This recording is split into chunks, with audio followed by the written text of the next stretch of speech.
प्रभु की स्तुति करते हैं आज के सुनहरे दिन के लिए जो प्रभु ने हमें दिया है। परमेश्वर ने अपनी सामर्थ को प्रकट किया और आज फिर से हमें इस पृथ्वी पर जीवित रखा। हम इसके लिए परमेश्वर पिता को धन्यवाद देते हैं। आप सभी का स्वागत, वेलकम। प्रभु आप सबको बहुत आशीष दे। आज के डिवोशन में आप सभी को मैं आमंत्रित करता हूँ, स्वागत करता हूँ कि प्रभु आप सब पर, आपके परिवारों पर प्रभु की उत्तम आशीष बनी रहे और आज का दिन आपके लिए उत्तम दिन बन सके। आज के डिवोशन के लिए प्रार्थना करें और प्रभु से सहायता मांगे। प्रभु जी, हम आपके हृदय से आभारी हैं कि आप हमसे प्यार करते हैं। आपके अनुग्रह की दृष्टि हर कदम पर हमारे साथ है। आपने हमसे बेहद प्यार किया और अपनी उत्तम से उत्तम आशीष प्रभु इस पृथ्वी पर रहते हुए दी। हम इसके लिए आपको धन्यवाद देते हैं। हम आपके हृदय से आभारी हैं प्रभु जी। हमारे सारे भाई बहनों को जो आज हमारे साथ जुड़े हैं प्रभु जी, सबको आत्मा में होकर हम आपसे आशीष की घोषणा करते हैं। हम आपसे प्रार्थना करते हैं, एक एक पर अपनी उत्तम आशीष दी। हर बीमारी, परेशानी, कठिनाई, दुख और मुसीबत से बचाएं। हमारे प्रदेश पर आपकी आशीष चाहते हैं। यहाँ के मुख्यमंत्री अशोक गहलोत जी पर आपकी आशीष चाहते हैं। पुलिस प्रशासन को आपके हाथों में सौंपते हैं। सारे डॉक्टर्स को, नर्सिस को आपके हाथों में सौंपते हैं। जो लोग बीमार हैं, अस्पतालों में भर्ती है, आप उनको भी उत्तम आशीष दी। इस कोरोना के आने वाले महाप्रकोप से बचाए प्रभु जी। हम प्रार्थना करते हैं प्रभु, इस प्रदेश में सुख और शांति बनी रही, इस देश में शांति बनी रही, तसल्ली बनी रही। जैसे यीशु मसीह ने कहा तुम्हें शांति मिले, वैसे इस प्रदेश में, देश में शांति बनी रहे। हमारे देश के प्रधानमंत्री पर, देश के राष्ट्रपति पर आपके अनुग्रह की दृष्टि चाहते हैं। आप उनको अपने हाथों में ले। बड़े आदर के साथ हम सभी को आपके हाथों में सौंपते हुए इस विनती को अपने प्रभु, अपने उद्धारकर्ता यीशु मसीह के नाम से मांगते हैं, आमीन। प्रियो, आज फिर से प्रभु के उस वचन को लेकर मैं आपके सामने हूँ। ये वचन कभी भी बासी नहीं होता है। ये वचन हमेशा में नई ताजगी, नई उमंग, नई सामर्थ देता है। आज फिर प्रभु 8 दिन के बाद फिर से यीशु अपने चेलों को दिखाई देता है। 8 दिन बीत गए। एक एक दिन प्रभु मसीह का हम देखने का प्रयास करेंगे। यहाँ लिखा है यूहन्ना उसका 20 अध्याय और उसके 24 पद से लेकर आगे तक मैं आपके सामने पढ़ूंगा। लिखा है, परंतु 12 में से एक अर्थात थोमा, जो दिदुमुस कहलाता है, जब यीशु आया तो उनके साथ ना था। जब अन्य चेले उससे कहने लगे हमने प्रभु को देखा है, तब उसने उनसे कहा जब तक मैं उसके हाथों में कीलों के छेद ना देख लूं और कीलों के छेदों में अपनी उंगली ना डाल लूं और उसके पंजर में अपना हाथ ना डाल लूं, तब तक मैं विश्वास नहीं करूंगा। 8 दिन के बाद उसके चेले घर के भीतर थे और थोमा उनके साथ था और द्वार बंद थे। तब यीशु आया और उनके बीच में खड़ा होकर कहा तुम्हें शांति मिले। तब उसने थोमा से कहा अपनी उंगली यहाँ लाकर मेरे हाथों को देख और अपना हाथ लाकर मेरे पंजर में डाल और अविश्वासी नहीं परंतु विश्वासी हो। यह सुन थोमा ने उत्तर दिया, हे मेरे प्रभु, हे मेरे परमेश्वर। यीशु ने उससे कहा तूने मुझे देखा है, क्या इसलिए विश्वास किया है? धन्य वे हैं जिन्होंने बिना देखे विश्वास किया है। परमेश्वर अपने इस वचन के पढ़े और सुने जाने पर आशीष दे, आमीन। प्रियो, जब चेले डरे हुए थे, द्वार बंद थे, यीशु ने उनसे मुलाकात की और उनको क्या दिया? उनको अधिकार दिया, पवित्र आत्मा की सामर्थ दी। उस समय थोमा वंचित रह गया, उस पवित्र आत्मा की सामर्थ को लेने से वंचित रह गया। वो उनके बीच में नहीं था। और जब चेलों ने ये संदेश दिया थोमा को, जब ये सारे इकट्ठे हुए इस 8 दिन में, जब ये रोज मिल रहे थे, बातचीत कर रहे थे, प्रार्थना कर रहे थे और इस चर्चा को और अधिक गर्म कर रहे थे कि यीशु मसीह को दिखाई दिया, उनसे बातचीत करी, उनको पवित्र आत्मा दी। थोमा ने कहा मैं कदापि विश्वास ना करूंगा, मैं कदापि विश्वास ना करूंगा। थोमा ने विश्वास नहीं किया।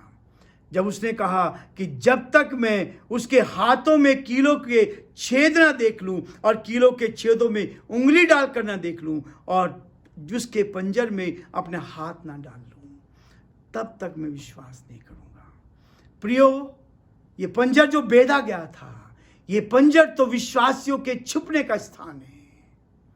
उन विश्वासियों के लिए, प्रभु के लोगों के लिए जहां सारी सुरक्षा थी, इसलिए उसके पंजर को बेधा गया। जो प्रभु की शरण में आता है वो उसमें छुप जाता है, वो उसको उसमें सुरक्षित रहता है। वहां प्रभु अपने लोगों को रखना चाहता है। 8 दिन के बाद जब चेले अंदर थे, द्वार बंद थे, और प्रभु यीशु मसीह द्वार बंद में ही आत्मा के रूप में अंदर आया, उनको दिखाई दिया, और थोमा उनके साथ था। और अब थोमा से बातचीत कर रहा है। पहले 11 लोगों से बातचीत कर रहा था, उन चेलों से बातचीत कर रहा था, अब वो थोमा से बातचीत कर रहा है। तब यीशु आया, उनके बीच में खड़ा होकर कहा, तुम्हें शांति मिली। आज की सुबह प्रभु फिर से कह रहा है, हर एक जन को शांति मिली, शांति मिली, हर प्रदेश में शांति मिली, हमारे देश में शांति मिली, इस पूरी दुनिया में शांति हो। यीशु मसीह शांति का संदेश लेकर आया था, इस संदेश को लेकर आया। फिर से वो कहता है, तुम्हें शांति हो। और फिर उसने थोमा से कहा, अपनी उंगली यहाँ लाकर मेरे हाथों को देख, और अपना हाथ लाकर मेरे पंजर में डाल, और विश्वासी नहीं परंतु विश्वासी बन। यह सुनकर थोमा ने उत्तर दिया, हे मेरे प्रभु, हे मेरे प्रभु। यीशु ने उससे कहा, तूने मुझे देखा है, क्या इसलिए विश्वास किया है? क्या इसलिए विश्वास किया? प्रियो, भेद बहुत गहरे हैं।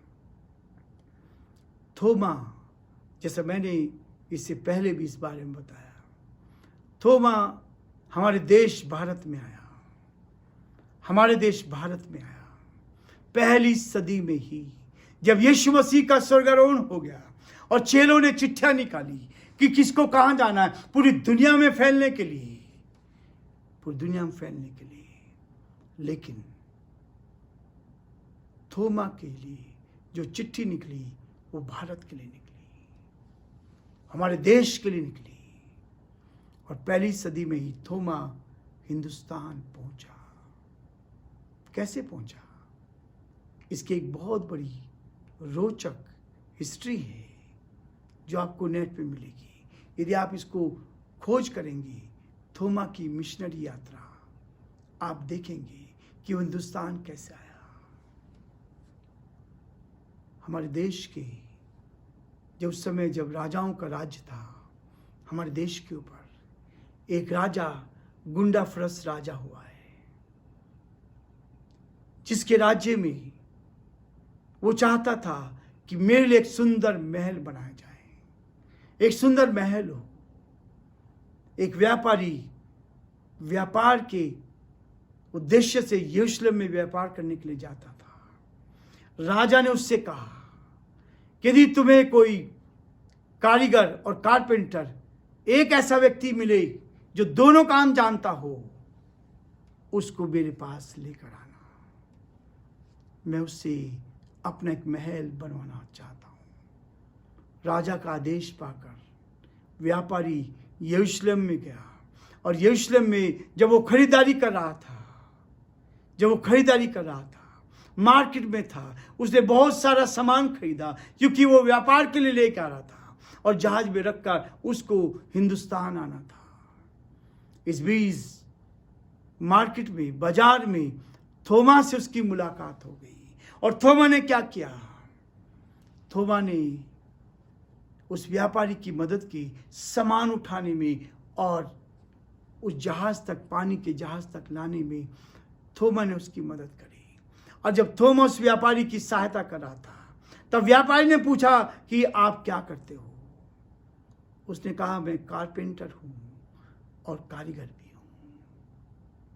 थोमा को याद, उस व्यापारी को याद आया कि राजा गुंडा फरस ने मुझे एक आदेश दिया था, यदि कोई व्यक्ति कारीगर हो और कारपेंटर हो तो उसको लेकर आना, मैं उससे अपना महल बनाना चाहता हूं। प्रियो, परमेश्वर की योजना बहुत बड़ी होती है। नाम चिट्ठी किसके? थोमा के निकली थी। उसके हिंदुस्तान जाना था, उसके पास किराया नहीं था, उसके पास ऐसे साधन नहीं थे कि वो वहां तक पहुंच पाए।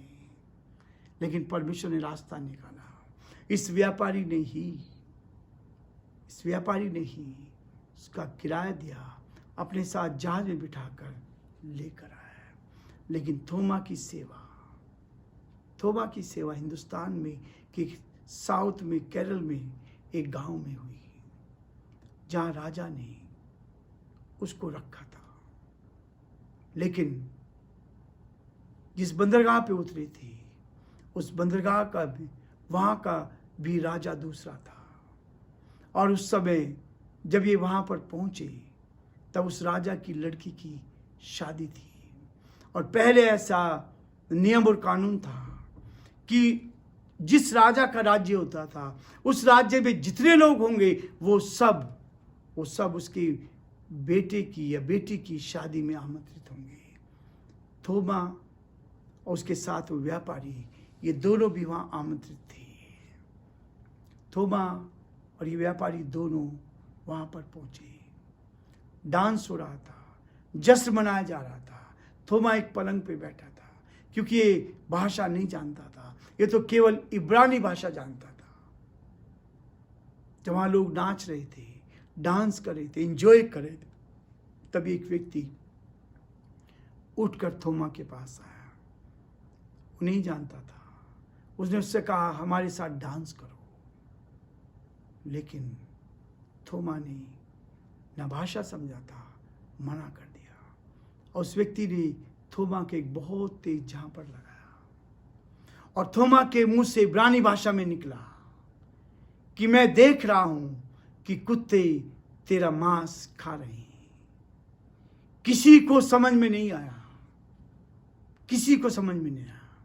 कुछ समय के बाद जब व्यक्ति डांस करते थक गया, तो पानी पीने के लिए जंगल में कुएं के पास गया, और वहां पर एक शेर ने उसको फाड़ डाला।